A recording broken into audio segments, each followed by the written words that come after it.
도와주시고 세상 가운데에서 아버지 앞에 나와 예배할 수 있는 복된 은혜 주신 것을 감사합니다.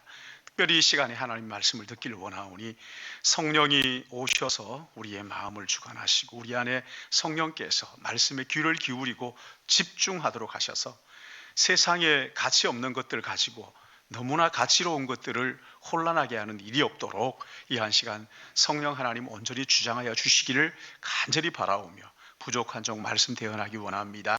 성령님 입술에 파수꾼을 세워주셔서 아버지 하나님의 말씀을 온전하게 대언할 수 있게 하여 주시고 그리함으로써 피차 은혜 받고 말씀의 씨를 뿌려 갑절의 그 결실을 거두는 우리 모두가 되도록 은총 주실 것을 소원하오며 한 시간 주님 앞에 의탁하옵고 예수님의 이름으로 기도드리옵나이다.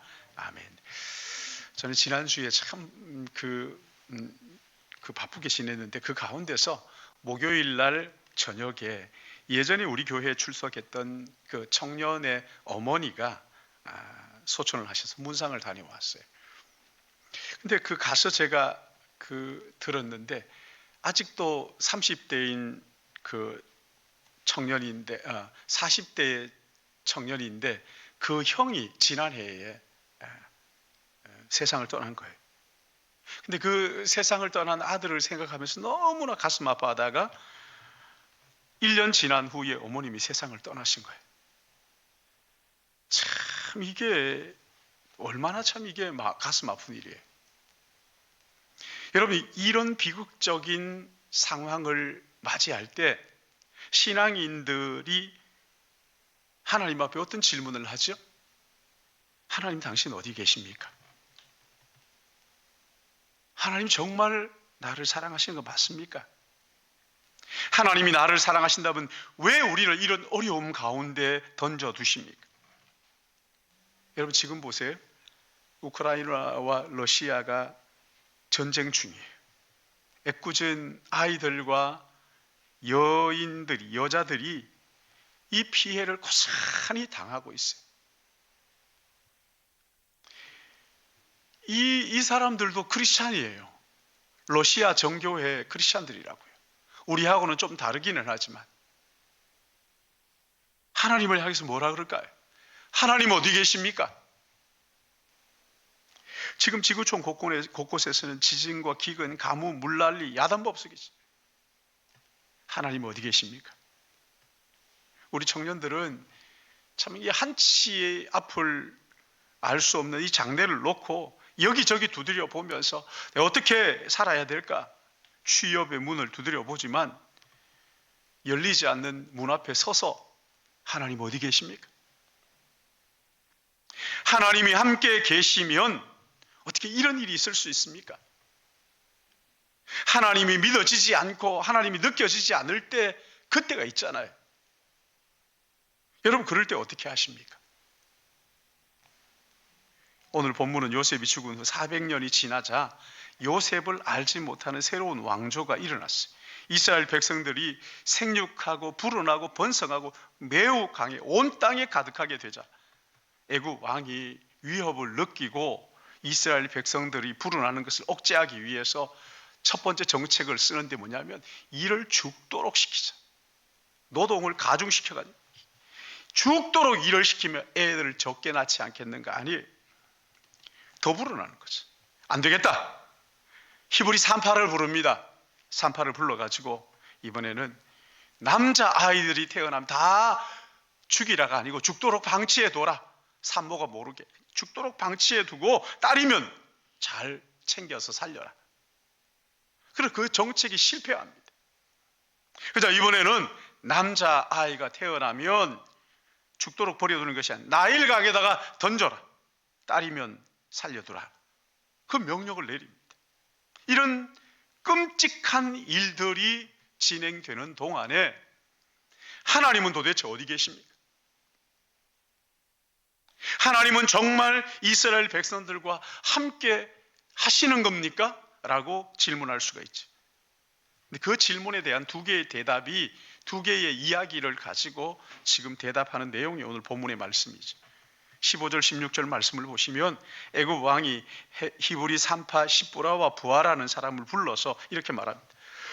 너희는 히브리 여인을 위하여 해산을 도울 때 그 자리를 살펴서 아들이거든 그를 죽이고 딸이거든 살려두라. 여러분, 산파는 그 당시에 굉장히 힘든 직종이었어요. 여기 15절 보시면 산파의 두 이름이 나오잖아요. 그렇죠? 한 사람은 누구예요? 십부라. 또 한 사람은 부아. 십부라와 부아. 자, 여기에 산파가 두 사람밖에 없었을까요? 그 큰 애굽에. 아니지요. 이 두 사람은 히브리 산파 연합회 회장들이, 책임자들인 거죠. 여기 십부라, 이것은 아름다움이라는 뜻이고, 부아라는 말, 빛남이라는 뜻이에요. 이 두 사람을 불러서 히브리 여자가 출산할 때 보고 남자면 산모 모르게 그냥 방치해가지고 죽도록 해라. 그러나 여기 17절 18절 말씀 보시면은, 그러나 산파들이 하나님을 두려워하여 애굽 왕의 명령을 어기고 남자 아기들을 살린지라. 애굽 왕이 산파를 불러 그들에게 이르되 너희가 어찌하여 이같이 남자 아기를 살렸느냐. 산파들이 하나님을 두려워하여 왕의 명령을 어겼다고 말합니다. 근데 여기 하나님을 두려워했다 이 말이 21절에도 나오죠. 21절에도. 그러니까 여기 두려워했다 이 말은 뭐냐면요, 무서워했다 그런 말이 아닙니다. 하나님을 경외했다. 하나님을 경외했다는 거예요. 이 히브리 산파들이 하나님의 은혜가 무엇인지 알기에 하나님의 은혜를 저버릴 수가 없었어. 하나님을 경외하는 마음 가지고 그 바로의 명령을 어기면서까지 하나님의 명령을 순종하는, 하나님 말씀에 순종하는 거예요. 그러자 어떻게 했습니까? 20절에 하나님이 그 산파들의 은혜를 베푸시니 그 백성은 번성하고 매우 강하여지니라. 그 산파들이 하나님을 경외하였으므로 하나님이 그들의 집안을 흥왕하게 하신지라. 그 죽음의 위기 속에서도 하나님을 경외하는 마음 가지고 말씀을 순종했더니만 우리 하나님께서 그 집안을 흥왕하게 하셨다. 그렇게 말씀합니다. 그런데 여기 보세요. 산파 연합회 대표로 두 사람의 이름을 성경에 기록하는데 애굽 왕의 이름을 나오지 않죠. 기록하지 않았어요. 여기 바로 이거는 애굽 왕의 이름이 아닙니다. 그건 직위예요. 대통령 하는 거 똑같은 말이에요. 무슨 말입니까? 하나님께서는 애굽 왕의 이름은 기억하지 않으셔도 산파의 이름은 기억하신다는 거예요. 하나님께서 그 여인들을 통해서 하나님의 살아계심을 드러내시고 계신다는 거죠.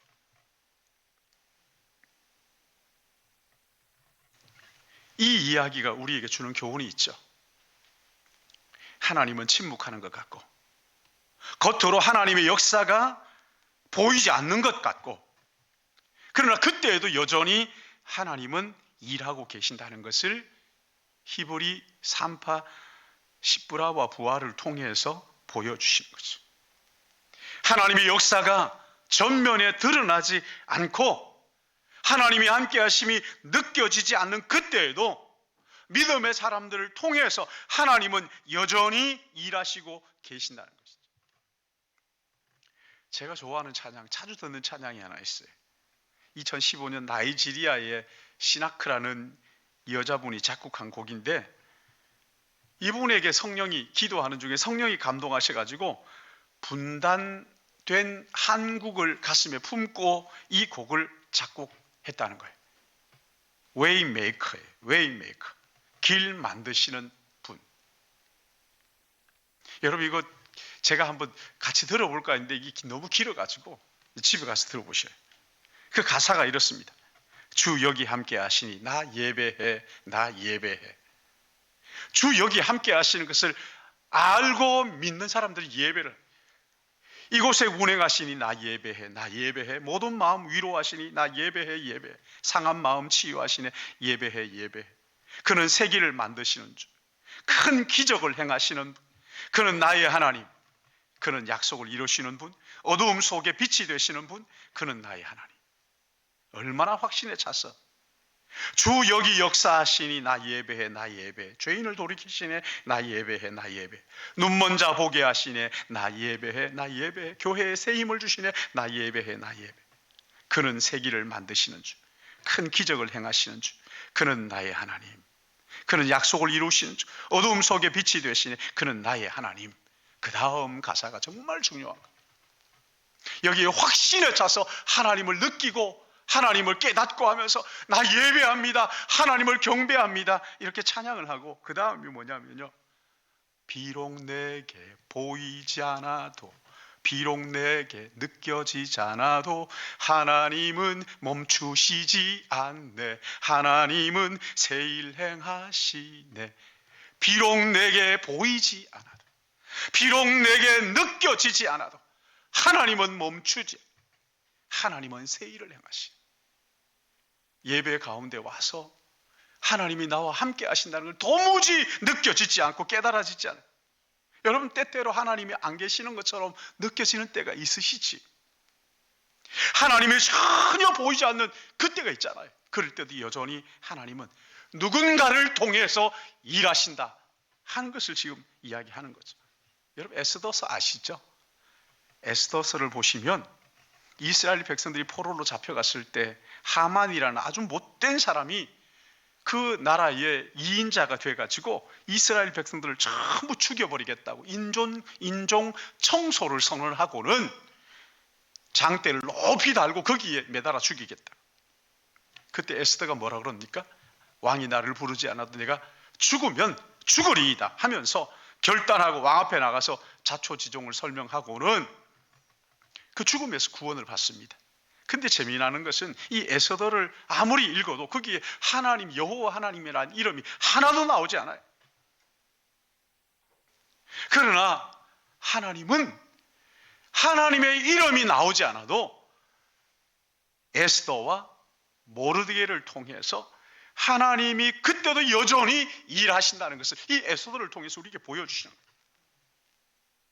하나님이 안 계시는 것 같은 그런 상황에도 하나님은 하나님을 닮은 누군가를 통해서 그 사람을 깨워서 하나님의 일을 드러내도록 하나님의 역사를 보여주시는 분이라는 거예요. 자, 그렇다면 여러분 생각해 보십시오. 우리 교회에 그렇게 하나님의 일을 드러내시는 분이 누구일까요? 어떤 분일까요? 여러분, 삶의 현장에서 예수 그리스도를 닮은 모습으로 그렇게 살아간다면, 세상의 가치관이 아니라 하나님 나라의 가치관을 가지고 그렇게 세상을 살아간다, 하나님이 살아계심을 보여주는 부하와 십부라 같은, 에스더와 모르드게 같은 그런 하나님을 보여주는 역할을 하게 된다는 거예요. 여러분, 세상은요, 우리를 통하여 하나님을 보지 하나님을 볼 수가 없잖아요. 예수님을 어떻게 본단 말입니까? 우리를 통해서 보는 거거든요. 우리가 먼저 용서하는 거예요. 우리가 손해보는 거예요. 그러면서 사랑을 베푸는 거예요. 예수 믿는 사람들이 나는 죽어도 손해를 안 볼 거야, 내가 만만한 사람이 아니야. 여러분, 그래가지고 어떻게 예수님이 드러나겠어요? 여러분의 삶을 통해서 내가 먼저 손 내밀고, 내가 먼저 용서하고, 내가 먼저 사랑을 베풀고, 바보스러워 보일지 모르겠지만 내가 손해보고, 그런 우리를 통해서 세상은 하나님을 본단 말입니다. 우리가 하나님을 보여주지 않으면 이 세상은 어디에 가서도 하나님을 볼 수가 없는 거거든요.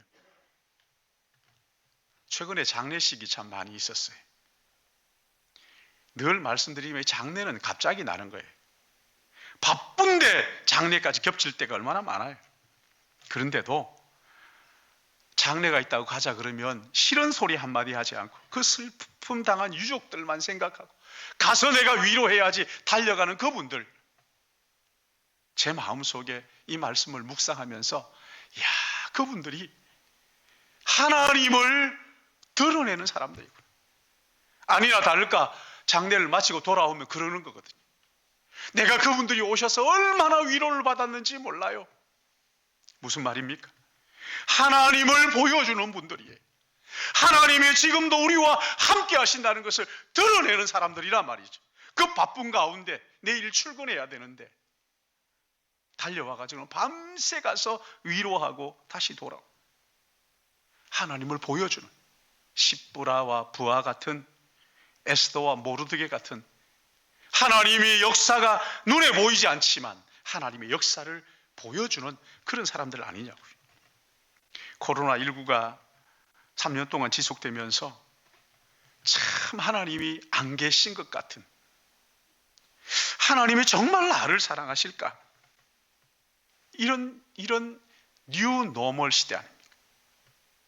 하나님이 여전히 에스더와 모르드게와 십부아와 부하와 같은 이런 사람들을 일으켜서 하나님의 사람들을 보여주게 하시는 거란 말이죠. 지금도 십부라와 부하 같은 사람들 우리 하나님께서 일으켜서 하나님의 역사를 보여주시는 것을 여러분 믿으시기 바랍니다. 주님이 기억하시는 이름은 애굽 왕이 아닙니다. 십부라와 부하 같은 하나님을 보여주는 그 사람들이죠. 하나님께서 여러분의 이름을 기억하시고 여러분을 통해서 하나님이 드러나는, 하나님을 나타내는 부하와 십부라 같은 사람들 되시기를 주님의 이름으로 축복합니다. 하나님이 어디 계십니까? 묻는 우리에게 또 하나 이야기를 들려주시는데 모세의 출생 이야기이죠. 여러분 보십시오. 여기 산파들을 불러놓고 세 가지의 정책을 지금 내는데요.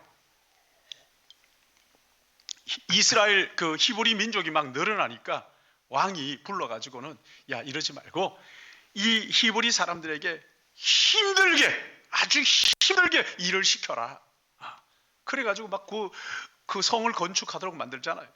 그런데도 막 아기를 막 줄줄이 낳는 거죠. 그래서 안 되겠다. 아들을 낳으면 다 죽여.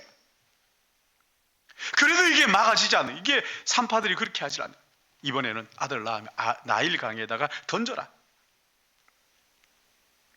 바로 그때 레위 여자 하나가 레위인에게 시집을 가가지고 아들을 낳았는데 너무 잘생긴 거예요.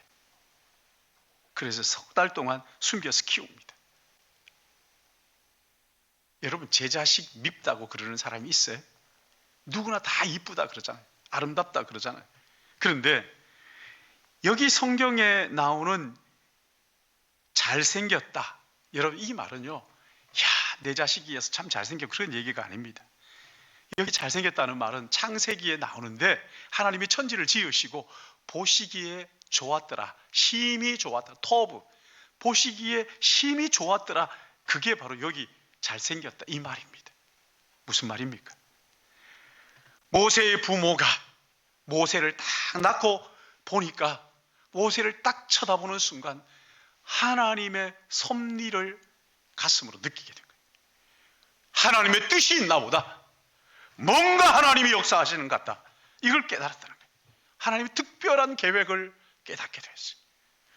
그래서 3개월 동안 숨겨서 키웠는데 더 이상 숨길 수가 없었어. 갈대를 가져다가 상자를 만들고 거기에 나무의 진과 역청을 칠하고 거기 담아가지고 나일강 갈대 상자, 갈대 사이에 거기에 두는 거죠. 그리고는 누이는 멀리 서서 숨어가지고 지켜보고 있어요. 여러분 요게벳의 노래 아시죠? 이게 찬양인지는 저는 잘 모르겠어요. 근데 이 요게벳의 노래 거기에 보면 얼마나 애절합니까? 엄마와 아기가 눈을 맞추고, 그건 아닙니다. 그렇죠? 누나가 데리고 가서 하니까. 그러니까 그걸 너무 상상이 너무 멀리 간 것 같아요. 너무 그 애절함을 표현하는데 잘했습니다만은, 그러나 이게 진짜 찬양일까 이런 생각은 제가 늘 있습니다. 근데 여기 5절 말씀 보십시오. 그때 마침 바로의 딸이 목욕하러 나일강에 나옵니다. 갈대 상자에 담겨 있는 아기를 보게 돼. 갈대 상자를 발견합니다. 시녀를 시켜서 가져오라. 뚜껑을 딱 열었어요. 근데 이 아이가 울기 시작합니다. 그 우는 것을 보고 마음에 불쌍한 마음이 확 왔어요. 이는 히브리인의 자녀로다. 근데 여기 한 가지 우리가 궁금한 게 있죠. 아니 어떻게 애굽 공주가 왕궁에 샤워 시설이 없었나? 왜 거기까지 나와가지고 나일강에 와가지고, 거기에 나일강은 물이 좋은 게 아니잖아요. 거기에는 히브리인들의 아이들의 시체가 둥둥 떠다녔을 거예요. 근데 거기에 와서 목욕을 한다? 여러분 이게 말이 됩니까? 그러나 여러분, 거기에서 이 사람 목욕하러 온 게 아닙니다. 나일강은 신성한 강이에요. 나일강은 애굽의 신이에요. 거기에 지금 목욕하러 왔다 하는 거, 제사를 드리러 온 거예요. 제의. 여러분, 이게요, 인도에 가면 겐지스 강이라는 게 있어요. 물이 너무너무 더러워요. 근데 거기에 아기가 태어나면 데리고 와가지고 거기에서 목욕을 막 시킵니다. 이야, 저러다 죽지 않겠나 싶은데 그 더럽고 냄새나는 물에 사람들이 가가지고 씻고 마시고 별짓을 다 합니다. 그게 뭐냐면 제의, 그러니까 제사의식이에요. 제사의식. 바로의 공주가 시집을 갔는데 아기를 낳지 못해서 역사적으로 나옵니다. 시집을 갔는데 아기를 못 낳았어요. 그래서 어떻게 하면 좋을까? 나일강에 가서 목욕하면 아기를 줄 것이다. 그래서 그 나일강의 제사 지내러 지금 온 거예요. 몸을 드리는 거란 말이죠. 근데 그때 마침 갈대 속에 상자 하나가 거기에 있었는데, 가지고 와보라. 가지고 왔는데 그 갈대 상자 속에 아기가 우는 거예요. 딱 쳐다보니까 불쌍히 여겼다. 여러분, 이건 하나님의 마음을 가졌다는 거예요. 여기 딱 보는데 신의 계시 같은 거죠. 내가 지금까지 아기를 못 낳았는데 나를 통해서 낳을 것이 아니라 이 히브리 아이를 너의 아들로 삼아라 하는 신의 계시처럼 딱 와서 깨닫게 된 거죠. 이 아이를 보고 하나님의 그 긍휼하심을 가지게 됩니다. 그래서 아이를 낳게 해달라고 기도하러 왔다가 아이를 얻어 양자 삼고 돌아간 거죠. 그것을 숨어서 지켜보던 누나가 가서 유모를 주선합니다. 그래서 모세는 친모의 젖을 먹고 자라게 되지. 친모는 자기의 아들에게 젖을 먹이면서 국가의 녹을 받고 애굽의 보호를 받으면서 급여를 받아가면서 그 자기 아들을 키우는 거죠. 요즘 우리나라도 아기를 낳으니까 돈을 주기는 합니다만은 이렇게는 아니죠, 그렇지? 그리고 나중에 애굽 왕궁으로 들어가서 그 당시 최고의 학문을 익히게 되는 거잖아요. 이 10절 말씀을 보시면 그 아이가 자라매 바로의 딸에게로 데려가니 그가 그의 아들이 되니라. 그가 그의 이름을 모세라 하여 이는 내가 그를 물에서 건져내었습니다. 누가 이름을 지었어요? 그가, 그쵸? 그가 누굽니까? 모세를 아들 삼은 그 사람이 누굽니까? 애굽의 공주, 바로의 공주예요. 바로의 공주가 모세라는 이는 내가 그를 물에서 건졌습니다.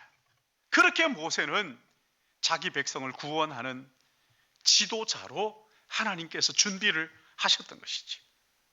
출애굽의 지도자가 이렇게 준비된 거예요. 여러분, 이 사건을 통해서 하나님께서 우리에게 알려주시는 것이 있죠.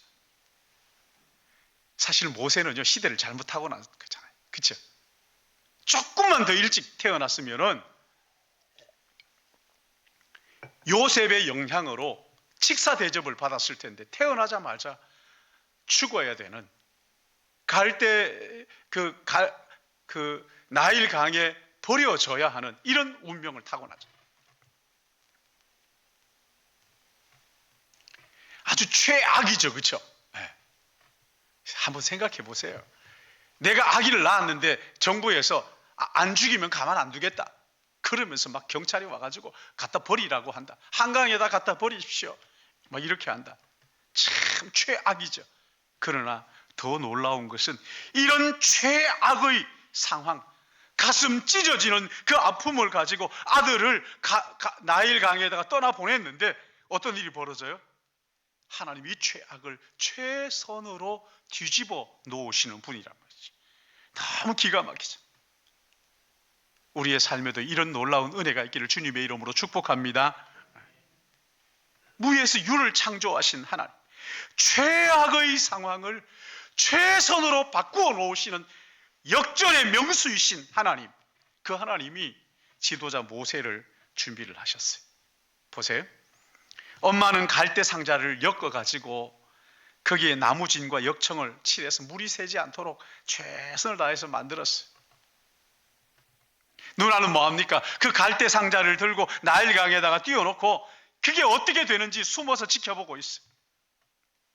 그때 마침 바로의 공주가 아기가 없어가지고 참 그 찢어지는 가슴을 가지고 나일강에 와가지고 목욕을 하려고 그러다가 그 갈대 상자를 발견합니다. 시녀들에게 가지고 오라고 말하지. 뚜껑을 열고 보니까 아이가 울어요. 하나님께서 그 마음속에 불쌍한 마음을 넣어주시는 거예요. 그러자 이 공주가 이건 분명히 무슨 뜻이 있는 거다. 이건 분명히 뭔가 뜻이 있는 것이다. 그래서 데려다가 키워서 이스라엘의 출애굽의 지도자가 준비가 되는 것이지. 여러분, 하나님 어디 계십니까? 눈에 보이지 않지만, 손에 잡히지 않지만 우연히 일어나는 것 같은 그 하루하루 일상 속, 평범한 일상 속에 개입하셨어. 우리가 만나는 사람들, 겪는 사건들을 통해서 우리를 하나님의 사람으로 빚어가시는 거예요. 다듬어 가시는 거예요. 오늘 본문이 우리에게 그 말씀하시는 거예요. 최근에 제 마음이 몹시 힘들었어요. 내가 지금 바르게 목회하고 있는 거 맞나? 계속 지금 이렇게 목회를 해야 되나? 제가 신일교회 93년도에 왔어요. 1월 달에 첫 주에 저기 무슨 동이죠? 홍은동에 있을 때. 제 본적이 홍은동에서 결혼을 했기 때문에 그 교회 주소가 제 본적이에요. 원적은 따로 있지만. 그리고 30년 지났잖아요. 2022년 그쵸? 30년이 지났어요. 마음이 너무 힘든 거예요. 내가 그동안 한 게 뭔가? 정말 하나님 앞에 바르게 하고 있는가? 지난 월요일부터 목요일까지 총회에 가가지고, 총대로 가가지고 그 참석했어요. 왔더니만 또 금요일에는 시차례가 있어요. 목요일 저녁에는 또 장례가 나가지고 갔다 왔어요. 토요일 새벽에 설교 준비를 하는데 내가 이렇게 시간이 이렇게 해가지고 이게 준비가 되겠나 걱정이 막 대상. 하나님 앞 기도. 근데 토요일 새벽 설교를 준비하면서 하나님께서 제 마음을 만지기 시작하시는 거예요. 아브라함과 기생 라합을 묵상하는데 이 라합이 하나님에 대한 소문을 듣고 창녀잖아요. 그 품에 남자들 품에서 놀아나면서 남자들이 흘리는 한마디 한마디를 주어 섬기다 보니까 여호와 하나님이 히브리 백성들과 함께 하시는데 하면서 그 소문이 들리는 거예요. 내가 그 하나님을 만났으면, 내가 하나님을 만나가지고 내 인생이 어떻게 이 모양이냐고 한번 물어봐야 되겠다. 하나님을 사모하기 시작하자. 하나님께서 두 정탐꾼을 보내주셨습니다. 밤새 하나님에 대해서 이야기하면서 마음이 그냥 구름같이 들떠는 거예요. 여호와 하나님이 이런 분이구나. 나도 그 속에 들어가서 그들과 함께 하나님의 백성이 되었으면 좋겠다. 내 마음이요. 다시 그 복음이 내 마음 속에서 하나님의 사랑하셔서 이 인생이 창녀지만 그를 통해서 그가 하나님을 들을 수 있도록 하시고 사모하는 마음 주셨을 때 정탐꾼을 보내주시고 그리고 그 민족으로 받아들여지는 이런 엄청난 은혜를 주셨구나. 이 복음이지. 제 가슴이 뛰기 시작하는 거예요. 지난 30년이 주마등처럼 지나간 하나님 자격 없는 나를 신일교회 담임 목사로 세우기 위해서 준비하신 것이구나. 마음에 감사가 넘쳐. 눈에 눈물이 나는 거예요. 하나님 내 마음을 만져주신 기쁨이 회복되고. 여러분, 이게 저만 당하는 일입니까? 하나님은 내가 최악이라고 생각하는 그 순간, 견디기 힘든 그때도 여전히 누군가를 통해서 우리와 함께 하시는 것을 믿으시기를 바랍니다. 하나님 우리와 함께 하시는 거예요. 안 믿으시나요? 느껴지지 않고 눈에 보이지 않아도 여전히 하나님은 우리와 함께 하시는 것을 믿으시기 바랍니다. 최악의 상황, 최선을 만들어내시는 이 하나님을 믿음의 눈으로 바라보라고 오늘 본문이 우리에게 도전하고 있는 거죠. 모세는 이렇게 극적으로 구원을 받았는데 한 가지 더 생각할 수 있죠. 옆집 아이들은 어떻게 됐을까요? 많은 아이들이 나일강에 버려졌을 거예요. 많은 남자들이, 수많은 남자아이들의 시체가 나일강에 떠다녔을 거예요. 그런데 왜 하나님은 모세만 건져 주셨을까요? 출애굽기는 창세기의 속편이에요. 창세기 3장을 보시면 하나님이 지으신 에덴 동산에 뱀이 나타나요. 뱀이 아담과 하와를 유혹하고 하나님이 거역하도록 만들지. 그 순간 죄악이 그들에게 쑥 들어왔습니다. 그러자 평화롭던 가정이 이 죄악으로 말미암아, 죄로 말미암아 깨지기 시작. 풍비박산이 납니다. 아담과 하와가 에덴 동산에 쫓겨났죠. 두 형제가 형이 동생을 돌로 쳐 죽이는 이 끔찍한 살인이 일어납니다. 그리고 19장으로 가면 소돔과 고모라가 나옵니다. 죄가 눈덩이처럼 불어가지고 한 도시 전체를 죄악에 빠뜨리고 있습니다. 슬픈 이야기죠. 그리고 오늘 여기 출애굽기에는 도시를 넘어서 한 나라 전체가 잔인한 폭군에 의해서 수많은 유아 살해가 나일강에 떠다니는 끔찍한 그 아기들의 시체,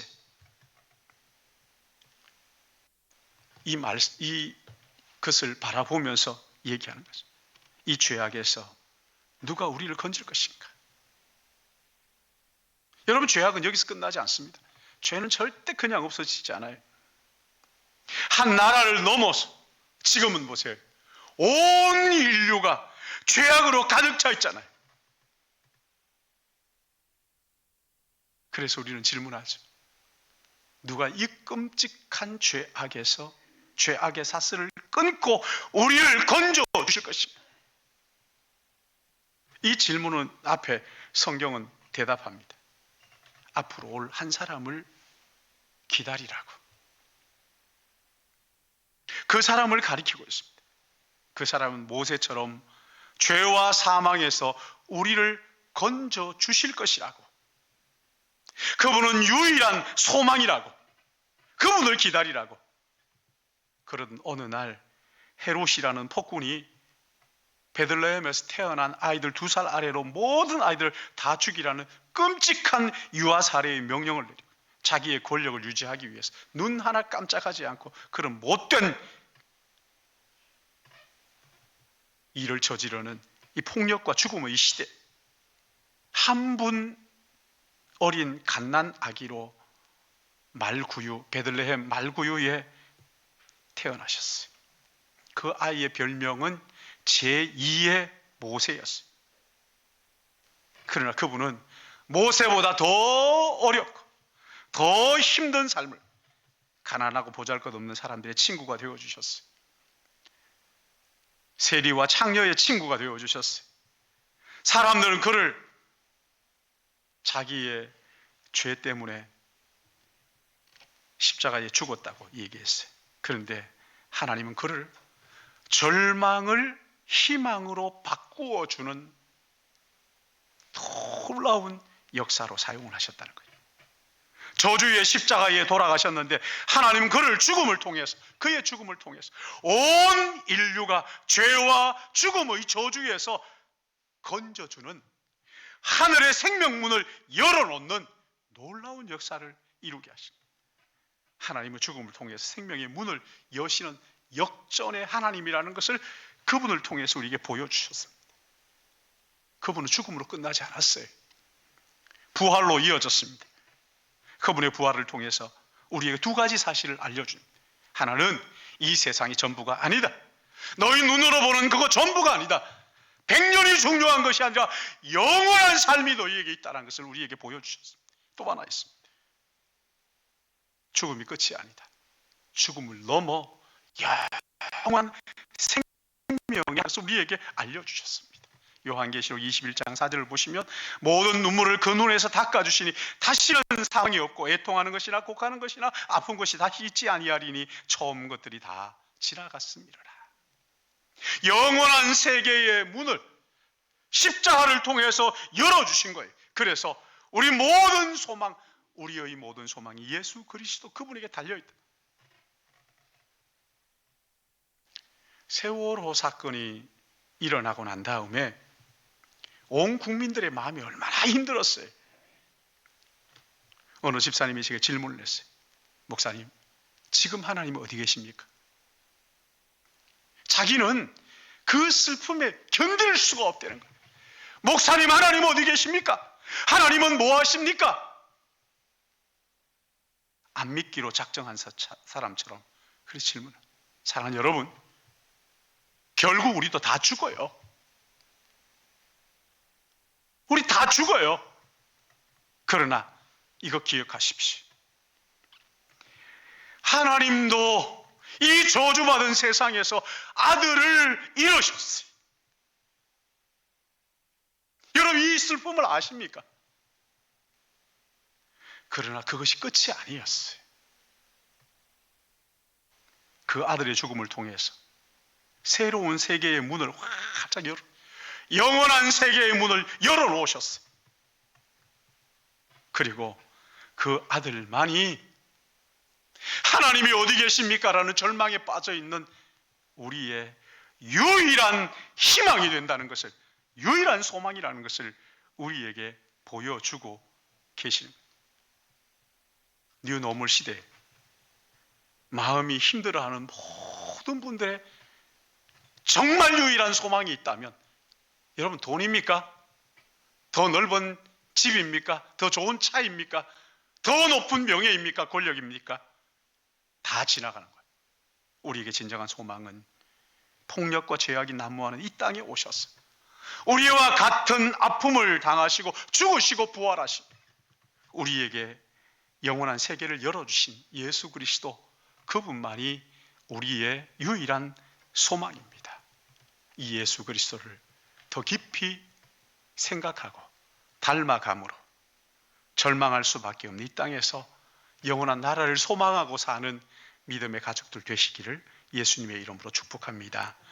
하나님 아버지, 하나님 아버지, 참 어느 뭐로 보나 우리가 구원받을 자격이 없는 죄인이고 하나님을 향하여 찬양하고 기뻐하고